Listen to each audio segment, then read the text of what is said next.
Hey guys, this is Deni as always. You'll agree that it's more interesting to play survival games if you're building up a base, somewhere it's just necessary to build a mountain of machines and just develop. I understand, but there are games where the base is just a necessary thing for trivial survival, because without it you can't survive. So today we will look at very complex games where you can save yourself only in your shelter. Click on the like, click on subscribe if you are not subscribed yet, and actually, let's go.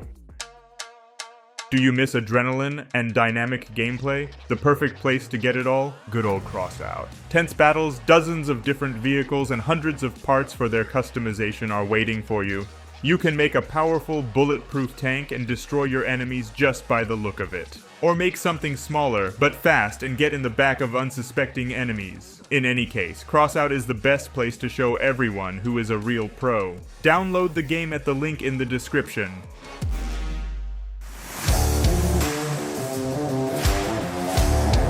Let's start with Don't Starve. Absolutely any part of this game, your main goal is to survive as long as possible, and ideally to kill the bosses as well. But newcomers to this game most likely do not even know that bosses exist there. All because the number of details in this game is just off the scale, and most of them are revealed just after you start to live for 15, 20, 30 days and so on. Naturally, to survive that long, you just need a base. Without it, just running around the world and trying to live, you won't get far. In the game, by the way, there are many different characters with their unique chips. Some of them may be useful to you in building a base, but it is better to choose carefully. Shit with a choice can be tough, nevertheless playing Don't Starve fun, especially if you do it together with friends.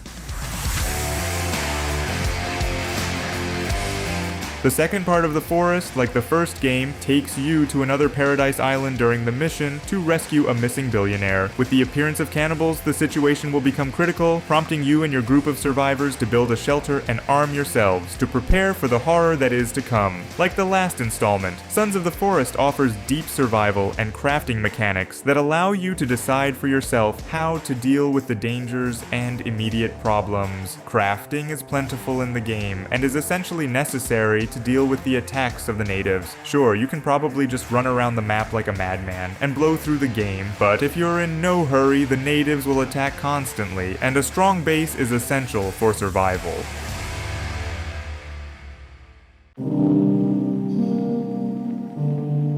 And here you need a base for a slightly different reason. And that reason is oxygen. There's no oxygen in space, but inside your micro base there is, so we'll rest there. The only thing is, you can't build up your base here. And gameplay. Have you watched the adventure action movie called Hitchhiker's Guide to the Galaxy? If yes, then you know what a mess it is. Here is something the same happens in Breathedge, a humorous game, which is a typical survival simulator in space. Although maybe not so typical for space. We have to play as a simple guy, cosmonaut, who was carrying his grandfather's remains to a space funeral, and found himself in a fateful galactic vortex. To stay alive, you'll need a lot of wit, a specific sense of humor, and a lot of blue duct tape.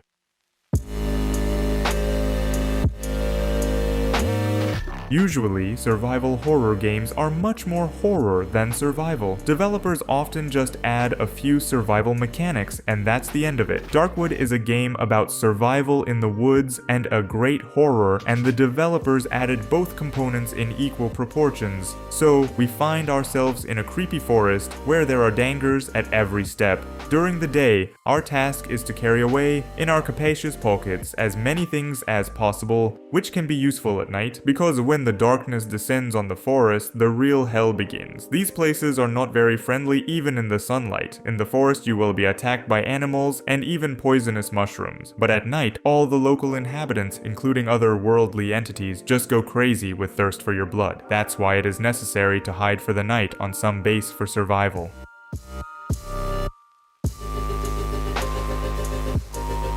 and no one will attack you here. Well, they will, but it's not like they'll hunt you down forever. It's more just if you're in their territory, it's mostly animals. And on the one hand, it's not so scary, but you'll need a base. Any kind of dwelling as long as the door closes and it's warm. Because basically, the scariest thing that will take you out is the cold. Wild frost, where you freeze in minutes, and if there is no place nearby where you can wait it out, I'm sorry, you'll probably be dead. By the way, there is also no full-fledged construction, rather you just need to find good places as old houses or just buildings in which you can live and organize their life. Well, given the fact that the game is brought in the story, play it doubly interesting.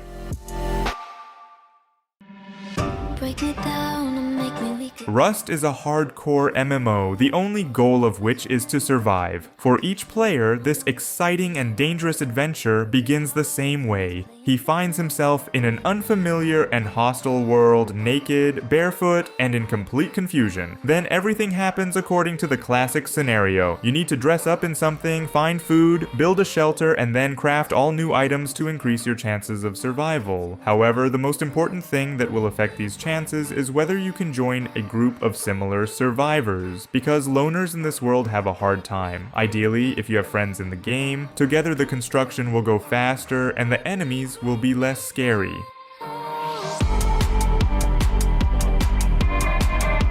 The Wild 8 is another game that hints at the fact that even the coolest and most modern airplanes are not perfect. As you have already guessed, we will talk about the crash of an airplane, and know that to fall somewhere in warm lands, the plane crashed on the expanses of cold and unfriendly Alaska. Nobody prevents you from fighting for your life alone, but it is much more interesting to play in cooperative mode. You will be part of a group of survivors who will have to figure out how to get out of the situation. The nature of Alaska is harsh. If you have nothing to fight off, you will be eaten by a bear. If you don't collect enough brushwood, you will die of cold. If you satisfy your hunger with raw meat, you will die of disease. The snowy forests are scary in themselves, and here to everything else, and starts to do some mysticism. In short, something that looks like a shelter is a must, especially on frosty nights.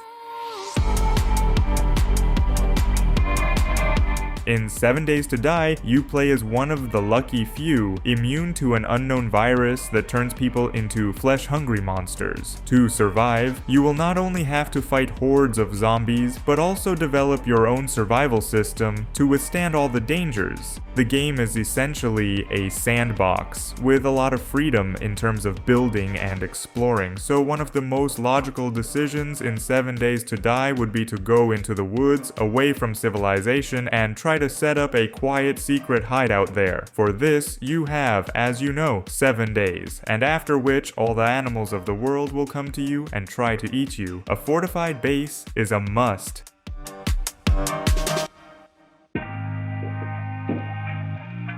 Deceptively beautiful survival simulator. Oxygen not included will make you sweat while you try to manage an entire space colony. The settlers are hungry, thirsty, and demanding entertainment, and all these whims must be satisfied by solving new problems time after time. As far as gameplay is concerned, this game offers a long and explore the space asteroid that is home to the colony while extracting various resources. The game also contains procedural terrain generation, that is, each playthrough is not similar to the previous one, a crafting system, and a unique set of characteristics for individual settlers. And without a base on an asteroid, you won't survive. A two-dimensional pixel sandbox that won the hearts of many nerds. Terraria is a must-have in this collection. Its trick is randomly generated content, so that each of your adventures will be unique. Once in the game world, we will have to explore it, descend into dungeons in search of valuable resources, and of course build a safe haven. Play in Terraria you can together with friends. So much more interesting, and construction is faster. And build definitely need. First of all, the development of the game itself occurs through the construction, well, their craft, tools, chests, and so on. Secondly, you, especially at night, will be constantly attacked by someone, and the base is definitely better to make us strong.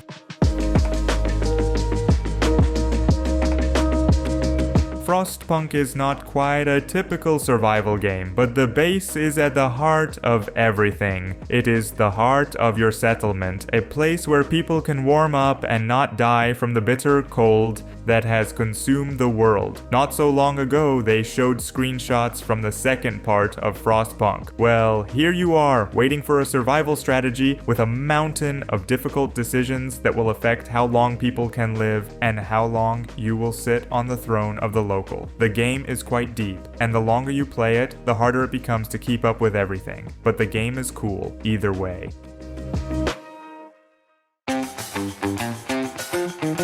This is a rather specific survival game in steampunk setting about an island where a volcano erupts with enviable regularity, covering the surroundings with a deadly wave of ash and lava. Obviously, running with rainbows and ponies on the red hot lava will not work, not even with boots on. Therefore, in Volcanoids, we will have to find and equip a special machine drill to hide from cataclysms under the ground, and in Breaks to fight with malicious robots, collect resources, and create improvements. As you understand, without your car here cannot survive, so keep an eye on its technical service. Ability is also necessary. By the way, you can play this game together with your friends, which is much more interesting. And naturally, it is worth to say a couple of words about the second state of Decay. This, if anyone suddenly does not know, post-apocalyptic zombie game about a group of survivors trying to build a small community on the ruins of the world. The game will provide freedom of action in the open world, monster-filled cities, a large selection of supplies, weapons, and transportation. All characters have unique skills and personality traits, and both positive, like skillful, handling of weapons, and some flaws that affect gameplay. It's cool. Well, and naturally, such a crowd of people needs some kind of base and defense, especially since every decision you make will have logical consequences in the relations between the inhabitants. In fact, State of Decay, Walking Dead in the world of computer games. And as you remember, in Walkers, people now and then try to equip themselves with a secure base. I hope you found something cool for you today, where you will go to build your shelter, and therefore clicked on the like and subscribe too. Well, with you was as always Deni, and all the best.